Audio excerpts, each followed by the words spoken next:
带我来田中央要干嘛？带你来进产。你讲这种话我就不信了。是我爸爸说要带我们来吃羊肉炉。还是他只是叫你搬拔拉自己吃？等一下，我知道了，这间是羊肉炉。来被拍的一个利用。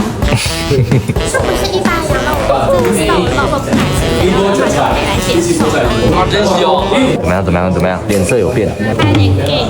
这个是你最爱的蛋呢。这不是蛋啊，这是大面线。我大口吃。它是有倒回的感觉，光直面的口感。你形容的真对味。这一店的特色是他们的白切，白切怎么会是一个特色？因为通常都是这种粗糙的白切，他们这里的羊肉店也有白切。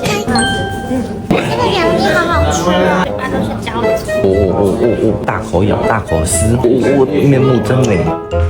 吃这个要吃苦瓜生态吗？只要你有吃到淀粉或是饮料，但是刚刚那一个它就是淀粉，淀粉会转换成吃下。饭后就不会肚子大大的。如果是针对肚子的话，我觉得就是排便，因为把吃进去的粪便排出来。现在在吃饭，不要讲这么。这一间在田中间的非裔羊肉炉，它